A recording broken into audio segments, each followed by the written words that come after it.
ہمارے channel AGO official کو subscribe کریں اور نئی اپڈیٹس کے لیے گھنٹی کے بٹن کو ضرور دبائیں۔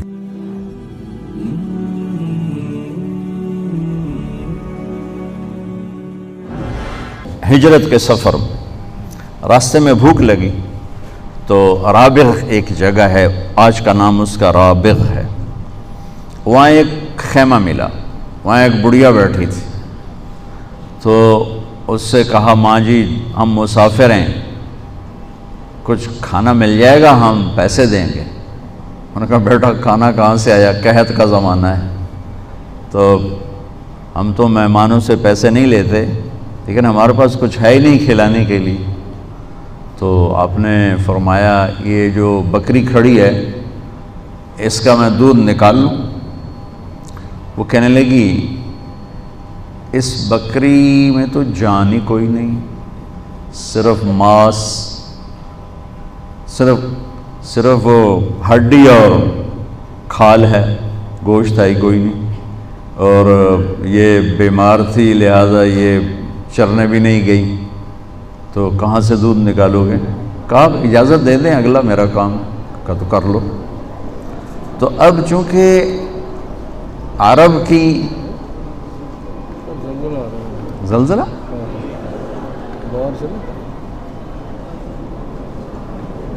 جو کام کر رہے ہیں اس سے رک جائے گا انشاءاللہ۔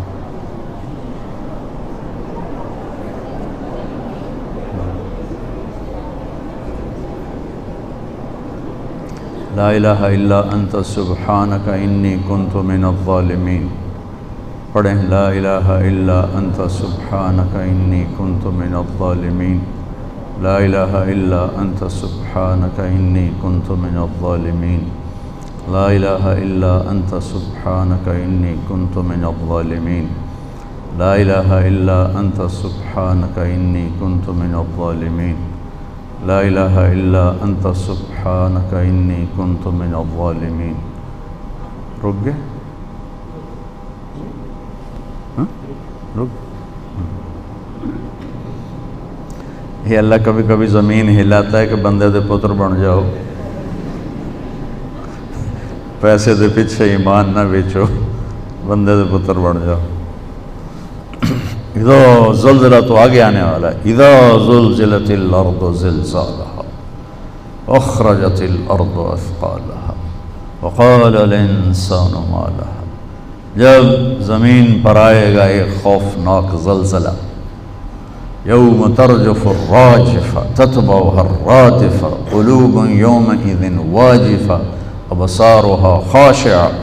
قیامت کے زلزلے کو قرآن جب بیان کرتا ہے نا تو قرآن کے لہجے میں ایک ہیبت پیدا ہو جاتی، ایک گرج پیدا ہو جاتی۔ تو عرب میں بیمار مردہ جیسی بکری سے دودھ نکالنا یہ تو عجب بات تھی، لہٰذا وہ جو اماں تھی نا بڑھیا، وہ آپ کو ایسے غور سے دیکھتی رہی کہ یہ بندہ کون ہے، اس کو اتنا بھی نہیں پتا کہ اس بیمار بکری میں سے کچھ بھی نہیں نکل سکتا۔ تو وہ غور سے دیکھنے کی وجہ سے آنکھوں میں اتر گئے، تو آپ نے اس کو باہر نکالا، اس کے تھنوں پر ایسے ہاتھ ہی پھیرا تھا کہ ویسے بھر کے لٹک کے نیچے اتر گئے۔ تو آپ نے پورا وہ برتن تھا بڑا وہ بھرا، بکری میں سے تو اتنا ہی دودھ نکلتا ہے، اور آپ نے پورا برتن بھرا، ابو بکر کو پلایا، عامر بن فہیرہ عبداللہ کو پلایا، پھر خود پیا، پھر دوبارہ نکالا اور فل بھر کے وہ بیوی کو دیا اور چل پڑے۔ جب شام کو اس کا خامد آیا، اس نے کہا یہ دودھ کہاں سے آیا؟ وہ کہنے لگی اس بکری سے۔ کہا تیرا دماغ خراب ہے، وہ اس میں سے تو پانی نہیں نکلتا، دودھ کہاں سے نکلا؟ کہا میں بھی یہی کہتی ہوں، پر ایک کوئی آیا تھا، اس کے ہاتھوں میں کوئی جادو تھا، اس نے تھنوں کو ہاتھ لگایا اور بھر گئے، اور یہ ضرب یہی نہیں اتنا پہلے نکال کے اپنے ساتھیوں کو بھی اس نے پلایا۔ تو انہوں نے کہا اچھا ان عتیلی ذرا بتاؤ وہ کیسا تھا؟ تو میں تھوڑا سا اشارہ پہلے کیا ہے کہ وہ غور سے دیکھتی رہی کہ ایسے چوں نہ کڑھنا کی ہے، لہٰذا وہ جچ گئے نظروں میں آپ۔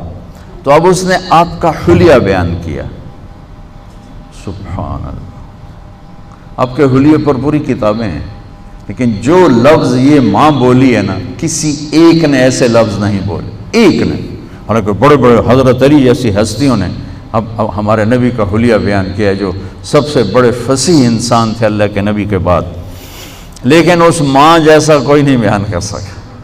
تو اب ترجمہ میں بعد میں کروں گا، اب الفاظ کی ردم سننا کہ کیا موسیقی ہے، کیا ردم ہے۔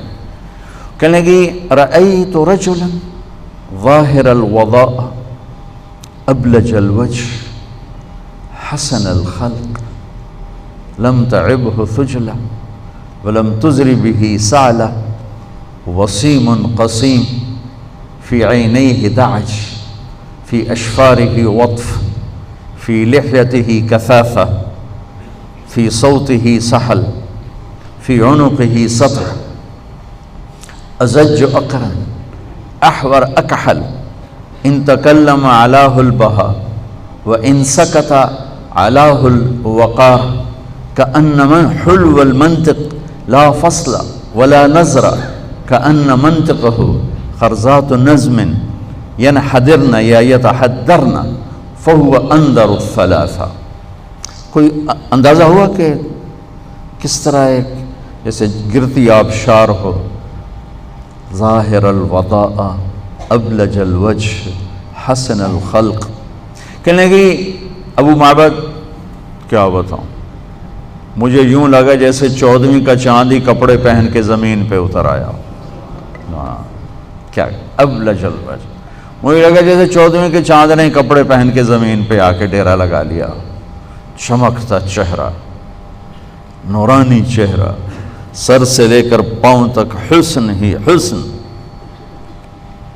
لم تعبہ فجر، پیٹ باہر نہیں نکلا ہوا تھا کہ برا لگے۔ میرے نبی کو بڑے پیٹ والا اچھا نہیں تھا۔ ایک صحابی آئے، پیٹ نکلا، آپ نے یوں انگلی ماری، کہا یہ یہاں نہ ہوتا تو کتنا اچھا ہوتا۔ آپ کھبے پاسے تھے، پیٹ سجے پاسے، آپ سجے پاسے تھے، پیٹ کھبے پاسے، تو ڈاکٹر یہ ایڈا موٹا ہوئے تو اس علاج کی کرنا مریضوں کو۔ تم تو بندے کی طرح کھایا کرو تاکہ تمہاری چربی نکلی ہوگی تو تم کیا علاج کرو گے۔ ایک ڈاکٹر کے پاس میں تو گیا تھا کسی اور کام کے لیے، تو وہاں ایک ڈاکٹر کے پاس رش بہت تھا۔ میں نے کہا یہ کون ڈاکٹر ہے اتنا رش ہو؟ تو خیر وہ میں نے اندر اپنا نام، میں نے کہا جو صرف ملنا ہے میرا نام بتا دو۔ وہ فوراً باہر آ گئے۔ میں نے کہا ڈاکٹر صاحب پہلے اپنا علاج تھا کرو، پیٹ سجے پاسے آپ کھبے پاسے ہو، تو اسی کی علاج کرنا ہے مریضوں کا۔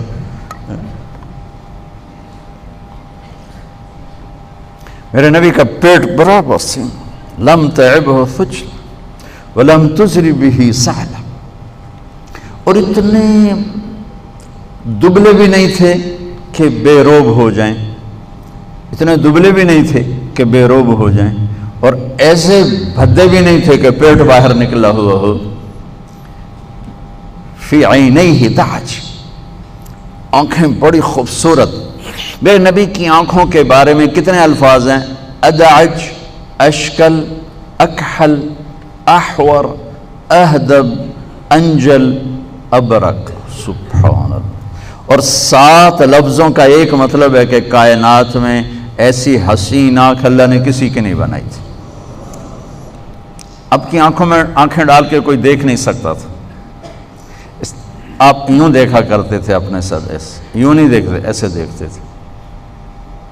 کبھی کبھی جب آپ ایسے آنکھ اٹھاتے تھے پھر آگے بیٹھنے والے سب ایسے ہوتے تھے، ایسے نہیں دیکھ سکتے تھے آنکھ۔ صرف 2 آدمی آپ کو دیکھ سکتے تھے اس وقت، ایک ابو بکر اور ایک عمر، بس باقی کوئی نہیں آنکھیں ڈال سکتا تھا۔ 7 لفظ ہیں۔ فی عینیہ دعج، موٹی آنکھ تھی اور پتلی سیاہ تھی، سفیدی سفید تھی، باقی بھی جوڑ دوں۔ اشکل، سرخ دھاریاں، سرخ ڈورے، سرخ لکیریں تھیں، اور لمبی آنکھ تھی۔ احور، سیاہ پتلی۔ ادعج، موٹی۔ اکحل، سرما لگا ہوا۔ اہدب، پلکوں کے بال بڑے لمبے، بہت لمبے۔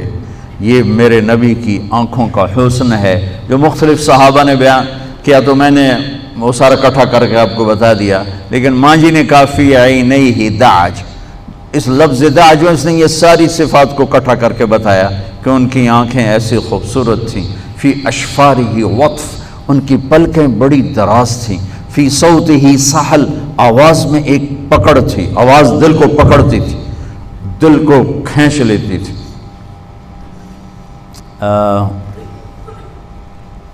طفیل بن عامر ایک بہت بڑے عرب سردار تھے، وہ آئے مکہ حج کرنے۔ جب یہ ابھی آپ کی نبوت کا اعلان ہوا تھا تو قریش نے ان کو اتنا ڈرایا کہ ایک ہمارا نوجوان قریشی وہ ہو گیا بددین، جو اس کی بات سنتا ہے وہ اسی کو بددین ہو جاتا ہے، تو اللہ کے واسطے اس کی سننا نہیں۔ وہ کہنے لگے میں اتنا ڈرا کہ میں اتنا ڈرا کہ میں نے روئی لے کر نہ کانوں میں دے دی کہ میں اس کی سنتا ہی نہیں۔ تو کہنے لگے میں طواف کر رہا تھا تو آپ ایک طرف کھڑے نماز پڑھ رہے تھے، تو ایک دم میرا دل کھنچا، تو میں نے کہا یہ کون ہے؟ کہا ہوا اب وہی تو ہے جادوگر جس کا ہم نے تمہیں کہا ہے۔ تو طفیل کہنے لگے ما ھذا بوجہ الکاہن، یہ چہرہ جادوگر کا نہیں ہو سکتا۔ پھر کہنے لگے میں نے سوچا میں اتنا بڑا سردار ہوں اور اتنا بڑا شاعر ہوں، میں اس کی غلط کو بھی مان جاؤں گا؟ میں کیوں مانوں گا؟ صحیح ہوگی تو میں دیکھوں گا، غلط ہوئی تو چھوڑ دوں گا۔ روئی نکالی، طواف سے فارغ ہو کر آگے بیٹھ گئے۔ جب آپ نے سلام پھیرا تو کہا ما تقول یا محمد، کیا کہتے ہو تم صلی اللہ علیہ وسلم؟ تو آپ نے فرمایا ان الحمد للہ احمدہ واستعینہ واؤمن بہ واتوکل علیہ من یہدہ اللہ فلا مضل لہ ومن یضللہ فلا ہادی لہ۔ میرے آپ کے لیے عام سا خطبہ ہے، لیکن عربی جاننے والے پر کیا رد عمل ہوا؟ کہنے کہ عہد فقط بلغنا قاموس البحر، اللہ کے واسطے ایک دفعہ دوبارہ سنانا، تیرے چند جملوں نے 7 سمندر کو پی لیا ہے، 100 سمندر کو پی لیا۔ آپ نے پھر دہرایا ان الحمد للہ احمدہ واستعینہ واؤمن بہ واتوکل علیہ من یہدہ اللہ فلا مضل لہ ومن یضللہ فلا ہادی لہ۔ تو کہنے لگا مجھے کلمہ پڑھا دو۔ یہ فی صوتہ سحل بتا رہا ہوں، جو آپ کی سنتا تھا وہ کھنچ جاتا تھا آپ کی طرف۔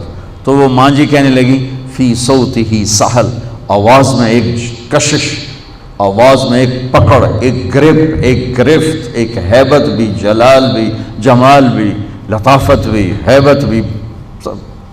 فی عنقہ سطع، گردن بڑی سراہی دار، لمبی، خوبصورت، بھمیں بڑی گول، ازج الحواجب من غیر قرن، بھمیں بڑی گول اور بیچ میں بال نہیں، یہاں بال نہیں۔ ایک اور صحابی کی روایت بینہما عرق یدرہ الغضب، یہاں ایک رگ تھی، جب آپ غصے میں آتے تو رگ ایسے پھڑکنے لگتی تھی۔ آپ اپنے غصے کا اظہار تو فرماتے نہیں تھے، تو برداشت فرماتے تھے۔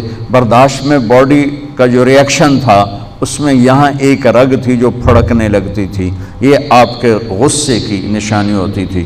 ورنہ ویسے آپ کا جو اظہار کسی پر اگر غصہ ہے، اور غصہ بھی ذاتی نہیں ہوتا تھا، اس کی ہی کسی تربیت کے سبب ہوتا تھا، تو آپ کے غصے کا اظہار کیا ہے؟ آپ کو ابو ہریرہ پہ ناراضگی ہے، ادھر سے ابو ہریرہ آ رہے ہیں، آپ نے جب یوں دیکھا ابو ہریرہ آ رہے تو آپ صرف یوں کر لیتے تھے، بس۔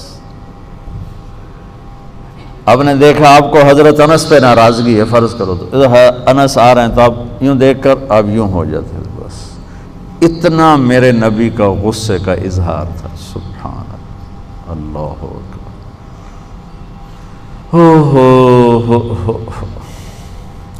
جب غصہ چڑھے نا تو چپ ہو جایا کرو، چونکہ صرف ایک نبی کو یہ طاقت ہے کہ غصے میں بھی صحیح بولتا ہے، ورنہ غصے میں لوگ اپنے گھر اجاڑ کے بیٹھے ہوتے ہیں، غصے میں رشتے توڑ کے بیٹھے ہوتے ہیں، کہ انسان بے قابو ہو جاتا ہے۔ اس لیے بہترین بات یہ ہے کہ غصے میں آدمی چپ ہو جائے، ورنہ بڑے بڑے نقصان۔ لقمان علیہ السلام کا فرمان ہے کہ بیٹا میں چپ رہنے پہ کبھی نہیں پچھتایا، میں ہمیشہ اپنے بول پہ پچھتایا، ہمیشہ اپنے بول پہ پچھتایا۔